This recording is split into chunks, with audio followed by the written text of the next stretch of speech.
आज ये जातिगत जनगणना की जो आपने मांग करी, तमाम सारे के सारे प्रधानमंत्री ने खुद ये बोला था, योगी जी ने क्या भाषण दिया था, जो क्रूर है, जो कायर है, वही जातिगत जनगणना की बात करते हैं। तो आज हम कहते हैं कि शासक हमारा क्रूर और कायर है, जिन्होंने आज ये घोषणा कर दी है। गडकरी साहब की बात को हम ऊपर रख दें, जो करेगा जातिगत जनगणना की बात उसे पड़ेगी लात। तो आइए बताइए किस किस को लेके आ रहे हैं चौराहे पे, किस किस को हमें लात मारनी है। थूक के चाटने वाली बात है, बिल्कुल बेहद जलील पार्टी में, इसलिए इसको ऐसे ही नहीं कहता, हद से ज्यादा बेहद जलील पार्टी है, बेशर्म जनता पार्टी है। अब जातिगत जनगणना का मुद्दा उठाने के बाद ये देखिए कि अब वो जो अनुराग ठाकुर है, जो कभी संसद में पूछता था कि जिसकी जाति नहीं है वो अपनी जाति कैसे बताएगा, अब उसे अपनी जाति बतानी पड़ेगी। भाई अनुराग ठाकुर, तुम ठाकुर कैसे हो गए धूमल से, ये तो बता दो। तुम्हारे बाप के नाम के साथ तो धूमल जुड़ता था, अब ठाकुर कैसे जुड़ गया, अब उसे ये बात बतानी पड़ेगी। उधर से हमारे गडकरी साहब जो हैं वो कह रहे हैं कि जो जातिगत जनगणना की मांग करे उसे चाहिए लात, जो करे जातिगत जनगणना की मांग उसे देनी चाहिए लात। अब ये लात खोने कौन कौन से नेता आगे आएंगे जरा बताएंगे। अब ये बीजेपी वालों को समझ नहीं आ रहा कैसे इस अपने आपको डिफेंड करें। इसे ही कहते हैं कि आसमान की तरफ देख के थूको तो वो आके मुंह पे ही गिरता है। सर विपक्ष का मुद्दा नहीं छीना, आप जातिगत जनगणना में उलझे पड़े हो, या मोदी जी ने पाकिस्तान का नामो निशान मिटा दिया विश्व के भूगोल से। 9 दिन हो गए, आपको पता है पाकिस्तान गायब हो चुका है। 9 दिन पूरे, आज 22 तारीख को हमला हुआ था और आज 1 तारीख आ गई है और पाकिस्तान का नामो निशान नहीं है। और आप कह रहे हो जातिगत जनगणना, कैसी बात कर रहे हो सर। मोदी जी ने इतना बड़ा मास्टर स्ट्रोक खेला है, आज सुबह से कहीं पाकिस्तान की कोई बात हो रही है, कल शाम से जब से उन्होंने डिसीजन लिया पाकिस्तान के हमले के ऊपर कोई बात हो रही है कि पाकिस्तान ने हमारे साथ हमला, हमारे ऊपर हमला करा, हमारे नागरिकों के ऊपर हमला करा, हम उसको मुंह तोड़ जवाब देंगे, कहीं कोई है जवाब नहीं है। आप आगे जातिगत जनगणना में, तो यही मोदी जी का मास्टर स्ट्रोक है सर। ये तो मोदी जी की सर्जिकल स्ट्राइक है। अपने देश में लोगों में एक डॉक्टर मेडूसा है, उनके ऊपर उन्होंने FIR दर्ज करा दी। एक नेहा सिंह राठौड़ है, लोक गायिका, जो सरकार से सवाल पूछने के लिए फेमस है, सरकार से सवाल पूछती हैं, उनके ऊपर FIR दर्ज करा दी। एक 4 PM चैनल जो है उसको उन्होंने बंद करवा दिया। कितनी बड़ी बड़ी कारस्तानी करी ना, कितना शानदार बदला लिया पाकिस्तान से। और सबसे बड़ी बात ये देखिए, इसके मजे की पीछे, इसके पीछे के मजे की बात देखिए, हमारे जो तमाम नेशनल बड़े बड़े चैनल है ना, वो वहाँ से पाकिस्तानी पैनलिस्ट को बुला के उनको इंटरव्यू ले रहे हैं और वो इंटरव्यू में बैठ के बकायदा देश को, हमारे देश को गालियां बक रहे हैं, हमारे देश को भला बुरा कह रहे हैं। लेकिन उनके टेलीकास्ट नहीं रोके जा रहे, पाकिस्तानी को बुला बुला के उनके इंटरव्यू लिया जा रहे हैं, उन्हें प्राइम टाइम पे दिखाया जा रहा है और वो बकवास करने में लगे, उनको नहीं रोक लगा रहे। लेकिन अपने देश के जो लोग हैं, जो अपने देश के लोग हैं, जो सवाल पूछ रहे हैं, उस हमले की नाकामी के बारे में सवाल पूछ रहे हैं, जो उसमें हमारी नाकामी उजागर हुई है, सुरक्षा चूक हुई है, उसके बारे में सवाल पूछ रहे हैं, उनके ऊपर FIR दर्ज करा दिए। अब अल्टीमेटली ये आज जो इन्होंने जातिगत जनगणना की आपने बात करी, अब आते हैं इस मुद्दे पर। इसमें देखिए उन्होंने 3 मुद्दे एक साथ दबा दिए। एक तो ये कश्मीर का पहलगाम हमला, इसके बारे में कोई चर्चा अब कहीं नहीं है। तमाम हमारे कांग्रेसी चैनल भी और जितने भी लोग हैं कांग्रेसी लोग हैं और जो विपक्ष के लोग हैं, आज इसे अपनी जीत बता रहे हैं। पाकिस्तान वाला मामला दब गया। दूसरा आपने ध्यान दिया होगा CWD, कॉमनवेल्थ घोटाला, जिसके लिए पीछे कई सालों से लगातार रोटियां सेक सेक के खा रहे थे। कॉमनवेल्थ घोटाला, ये आप ही ने भी बड़ी इस पर रोटियां सेकी थी। अरविंद केजरीवाल ने भी बड़े आरोप लगाए थे, 400 पन्नों की चार्जशीट लेके आए थे, आरोप पत्र लेके आए थे अरविंद केजरीवाल साहब। CWG घोटाला हुआ है। आज उसमें कोर्ट ने सबको क्लीन चिट दे दी है, मामला ED ने बंद करा दिया है, क्लोजर रिपोर्ट उस पर दाखिल हो गई है। अब उसके बारे में कहीं कोई चर्चा नहीं है, अब कहीं कोई बात नहीं करेगा कि हाँ ये एक फैब्रिकेटेड मामला था, इसमें कोई करप्शन नहीं हुआ था, कोई भ्रष्टाचार नहीं हुआ था। कॉमनवेल्थ घोटाला सिर्फ एक जबरदस्ती का घोटाला लादा गया था, जिसमें आज तमाम लोग, सारे के सारे नेता बरी होकर निकले। कोर्ट ने मामला खारिज कर दिया ना। अब तीसरी चीज आती है हमारे देश के लिए, जो आप बात करी गई थी कि पानी बंद कर देंगे, पानी बंद करें, पहले दिन ही घोषणा हो गई थी, आज 9 दिन हो गए। अगर 9 दिन में अभी तक पानी बंद हो गया होता तो आज पाकिस्तान प्यासा ना मर गया होता। 9 दिन तक कोई बिना पानी के रह सकता है, वो भी ऐसी गर्मी में नहीं रह सकता ना। अब उसका जो फेलियर है, क्योंकि वो हकीकत में तो उतरा ही नहीं है जमीन पे, तो हो ही नहीं सकता, उसका जो फेलियर है उसको छुपाने के लिए आज ले जाके अल्टीमेटली वो उन्होंने जातिगत जनगणना का मुद्दा उठा दिया। अब जातिगत जनगणना का मुद्दा उठाने के बाद ये देखिए कि अब वो जो अनुराग ठाकुर है, जो कभी संसद में पूछता था कि जिसकी जाति नहीं है वो अपनी जाति कैसे बताएगा, अब उसे अपनी जाति बतानी पड़ेगी। भाई अनुराग ठाकुर, तुम ठाकुर कैसे हो गए धूमल से, ये तो बता दो। तुम्हारे बाप के नाम के साथ तो धूमल जुड़ता था, अब ठाकुर कैसे जुड़ गया, अब उसे ये बात बतानी पड़ेगी। उधर से हमारे गडकरी साहब जो हैं वो कह रहे हैं कि जो जातिगत जनगणना की मांग करे उसे चाहिए लात, जो करे जातिगत जनगणना की मांग उसे देनी चाहिए लात। अब ये लात खोने कौन कौन से नेता आगे आएंगे जरा बताएंगे। अब ये बीजेपी वालों को समझ नहीं आ रहा कैसे इस अपने आपको डिफेंड करें। इसे ही कहते हैं कि आसमान की तरफ देख के थूको तो वो आके मुंह पे ही गिरता है। आज इसी चीज का शिकार सारा तमाम बीजेपी IT सेल और बीजेपी हुई है। तो आपने सही बात उठाई, इस मुद्दे को ये बिहार से ही जोड़ा जाएगा। बिहार में जातिगत जो है हिंसा और जातिगत जो है असमानता बहुत ज्यादा है। उस मुद्दे को लेकर आज उन्होंने बिहार को संदेश देने की कोशिश करी कि हम जातिगत जनगणना करा के और बिहार में अपनी एक छत्र सरकार बनाएंगे। नहीं तो क्या कारण था, पहलगाम जो हमला हुआ था उसके लिए जो संदेश देना था वो बिहार जाके क्यों दिया गया।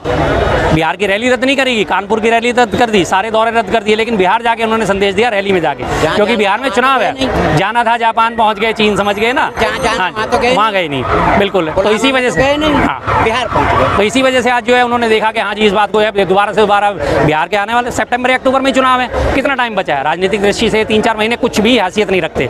1.5 महीना तो उसके आचार संहिता लगने में ही गुजर जाएगा। बस उन्होंने आज जो संदेश देना था वो दे दिया। अब एक साथ उन्होंने एक तीर से कई सारे शिकार चल दिए। कॉमनवेल्थ घोटाला वो दबा दिया, हमारा बदला लेने का जो तरीका था, हम क्या बदला लेंगे पाकिस्तान से, पाकिस्तान को कैसे घुटनों पे लाएंगे, कैसे उससे माफ़ी मंगवाएंगे, कैसे उसे नास्ता नाबूद करेंगे, वो मसला दबा दिया। और उसके बाद ये जो है कॉमनवेल्थ के बाद ये 2G घोटाले जो थे, ये सब बनने चाहिए जी, बनने चाहिए। ये बीजेपी को सत्ता अब नहीं मिलनी चाहिए कहीं भी, वरना आप इसे सत्ता देते रहेंगे और ये आपको लॉलीपॉप देती रहेगी। आप इसे सत्ता देते रहेंगे, आपके जो है सैनिकों को मरवाते रहेंगे, जान गंवाते रहेंगे हमारे सिविलियंस, और ये अपना लॉलीपॉप चूसते रहेंगे। इन्हें सिर्फ सत्ता चाहिए, इसके अलावा किसी चीज़ की चिंता नहीं करते। इन्हें सत्ता देना अपने लिए अपनी जान आपस में करने वाली बात है।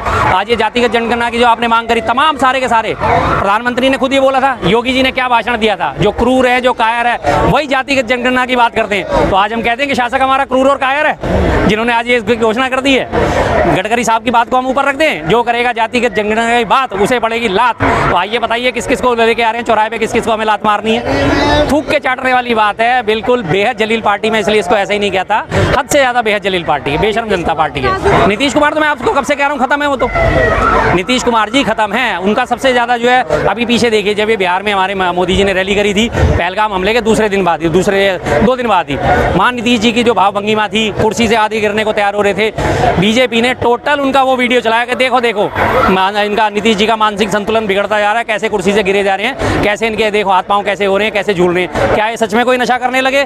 और मैं आपको गारंटी से कहता हूँ, आने वाले टाइम में आप लगातार इनके नीतीश के ऐसे ही बयान और ऐसे ही उनकी जो वीडियोज़ हैं लगातार रोज आप देखोगे, जिसमें बार बार उन्हें जो है ऐसा ठहराया जाएगा कि शायद उनका मानसिक संतुलन गड़बड़ा गया।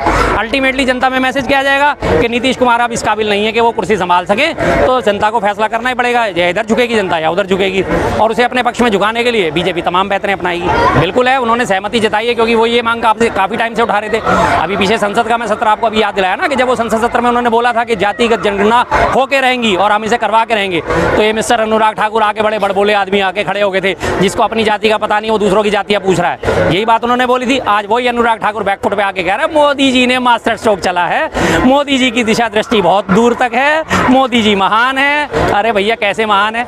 किसान कानून लाते हो तो महान है, किसान कानून वापस लेते हो तो महान है। अल्टीमेटली तुम्हें सिर्फ ये है कि चमचागिरी करनी है और तलवे चाटने हैं, चाहे वो पहले एक बार राइट वाला चाटो, एक बार लेफ्ट वाला तलवा चाटो, इसके अलावा कुछ नहीं है। अब जो उन्होंने सवाल उठाए राहुल गांधी जी के वाजिब सवाल हैं, उन पर भी बात होगी, उन पर भी ये सरकार फैसला लेगी। इस सरकार की आदत है, उसे पता है कि कांग्रेस वाले ही जो हैं वो ही इस देश को दिशा निर्देश दे सकते हैं। 55 साल कांग्रेस ने ऐसे ही शासन नहीं करा। उनकी तमाम योजनाओं को आज देखिए अपने नामों से चला रही हैं। आधार कार्ड योजना थी, मनमोहन सिंह जी लेके आए थे, तब मोदी जी ने क्या कहा था, आधार कार्ड की योजना जो है वो गलत है, लोगों का निजी डाटा चोरी कर दिया जाएगा। आज बता दीजिए देश की कौन सी ऐसी योजना है जिसमें आधार कार्ड की जरूरत नहीं पड़ती? कौन सा ऐसा कार्यकलाप है सरकारी जिसमें आधार कार्ड की जरूरत नहीं पड़ती? पड़ती है ना। मनरेगा को कभी नहीं मोदी जी ने कहा था गड्ढे खोदने वाली योजनाएं हैं, ये तो क्या आदमियों से गड्ढे खुदवाओगे तुम, ये रोजगार होता है? उसी मनरेगा की आज बढ़ाई करते हैं, उसी मनरेगा में 4 रुपये और से लेकर 13 रुपये तक की मजदूरी बढ़ा देते हैं। कहते हो वाह भाई वाह मास्टर स्ट्रोक, मनरेगा में मोदी जी ने मजदूरी बढ़ा दी। कोरोना काल में इन्हीं मनरेगा के तहत लोगों को काम दिया गया था। हमने मनरेगा के तहत करोड़ों लोगों को काम दिया, करोड़ों मजदूर दिवस सृजित करे। बस तब ये उसी बात पे आ जाते हैं। मेक इन इंडिया का जो नारा हमारे सालों साल से चलता आ रहा था, जिसे मेड इन इंडिया कहा करते थे, उसकी सिर्फ स्पेलिंग ही तो चेंज करी, मेक इन इंडिया कर दिया उसे। हमारी जो प्रधानमंत्री आवास योजना आज ये जो चला रहे हैं, इंदिरा आवास योजना थी, जिसे इन्होंने बदल के नाम करा प्रधानमंत्री आवास योजना।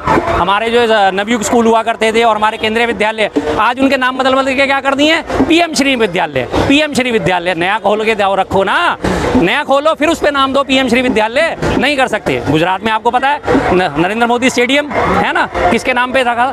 नरेंद्र मोदी जी के नाम पे रख दिया, लेकिन उससे पहले उसका नाम क्या था? सरदार पटेल का। सरदार पटेल का नाम बदल के नरेंद्र मोदी स्टेडियम कर दिया, लेकिन एक स्टेडियम बनाने की इनकी हैसियत नहीं हुई है। तो हर जगह ये इसी बात को देखते हैं कि हाँ कांग्रेस ने क्या करा और कांग्रेस की नीति को कब और कहाँ से उठाया जाए और कब उसे लागू करा जाए, लेकिन अपना कलेवर लगा के, अपना उस पर वर्क चिपका के। बस शर्मा जी हिंदुओं को तो मजबूत किया है ना, जी तो आप भी मानते हैं। जी जी। बिहार में तो इसी मुद्दे पे चुनाव होगा क्योंकि बहुत कानून भी पास हो चुके हैं। हिंदू इतने मजबूत हो गए कि तमाम बीजेपी आज जो है 10.5 करोड़ के करीब उसके कहा जाता है कि सदस्य हैं, और 10.5 करोड़ के 10.5 करोड़ सिर्फ एक ही राग लाते हैं, हिंदू खतरे में, हिंदू खतरे में, हिंदू खतरे में।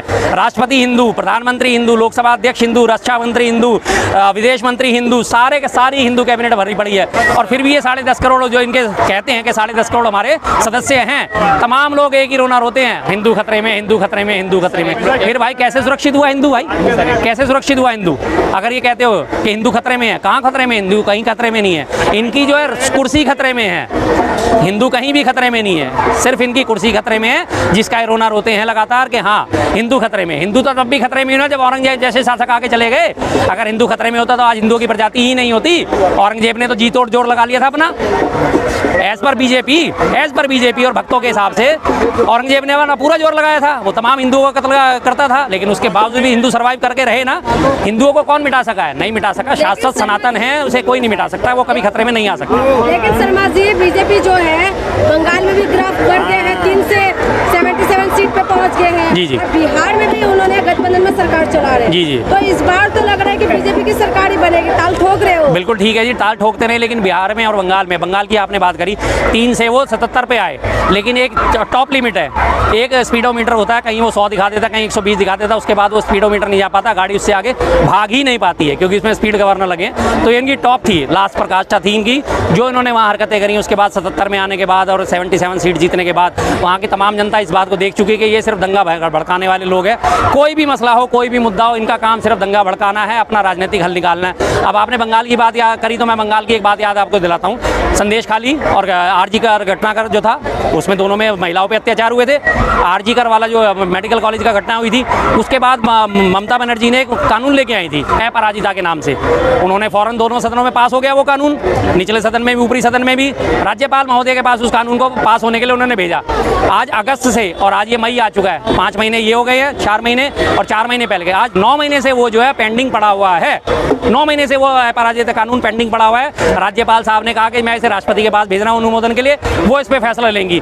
जब ये वक्फ बोर्ड का कानून आता है, राष्ट्रपति महोदया अगले दिन सुबह पहली फुर्सत से उनकी सबसे पहला काम वक्फ पे साइन करने का करती हैं। और वो जो है बिल, अपराजिता बिल, जो महिलाओं के खिलाफ अत्याचार के खिलाफ था, उसको 9 महीने से रोक रखा। क्यों? इसी बात से पता चल जाता है कि इनकी राजनीति कैसी है।